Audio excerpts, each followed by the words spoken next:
السلام علیکم دوستانو. په نننۍ موضوع کې به موږ په پرنټ فنکشن باندې خبرې وکړو چې پرنټ فنکشن څه شی ده او د څه شي لپاره استفاده کیږي.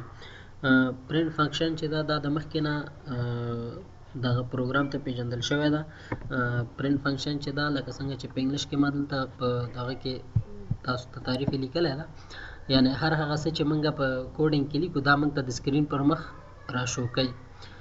نو کوډینګ موږ کوو او د پرنټ په واسطه هغه موږ ته بیرته څه شی کوي، راښایي، د سکرین پر مخ یې موږ ته ښایي. نو دې سکرین پر مخ ښودلو ته دې ته وایي چې پرنټ کول. نو کله چې موږ دلته د پرنټ فنکشن څخه استفاده کوو، دلته دوه بریکټس دي، دوه قوسونه، نو د دې څخه به استفاده کوو. که چېرته نمبرز وي، نمبرز موږ په سنګل او ډبل کوټس کې نه نیسو، او که چېرته بیا سټرینګ وي نو سټرینګ به موږ باید په سنګل کوټس او یا هم په ډبل کوټس یا سنګل کوټس دې دواړو کې موږ د یو څخه استفاده کوو د سټرینګ لپاره. او که چېرته نمبري وي بیا د نمبر د لیکلو لپاره مثلا 2 جمع 3 جمع 2 نو د دې لپاره موږ سنګل کوټس او ډبل کوټس نه استفاده کوو. او که چېرته بیا موږ د سټرینګ لیکلو ته ضرورت ولرو نو هغه موږ کولی شو چې په سنګل کوټ او په ډبل کوټس کې ولیکو. مثلا زه دا رن کوم،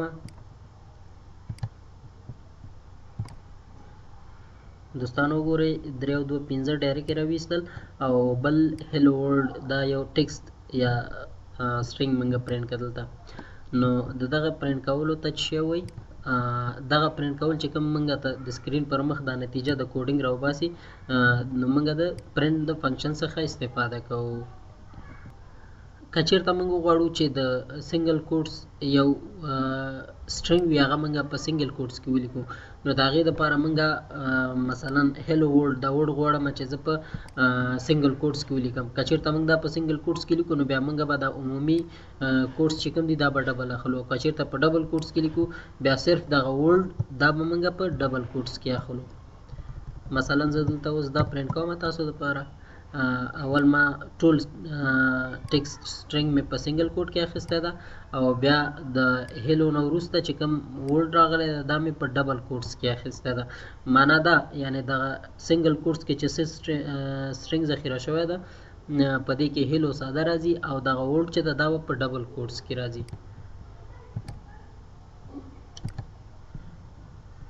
دوستانو وګورئ دلته تاسو ته معلومیږي.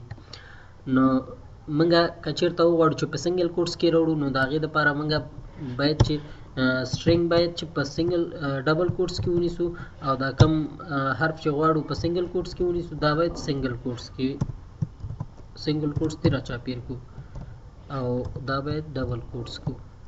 که چېرته موږ دا اوس پرنټ کړو نو دا به موږ ته ورډ به په سنګل کوټس کې راځي او هیلو به ساده راځي.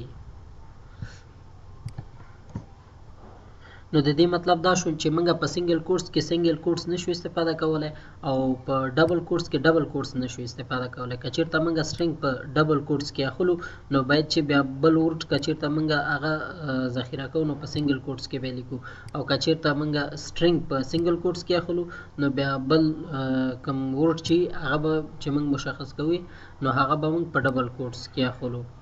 نو په سنګل کوټس کې ډبل کوټس نشو استفاده کولی، او په ډبل کوټس کې ډبل کوټس.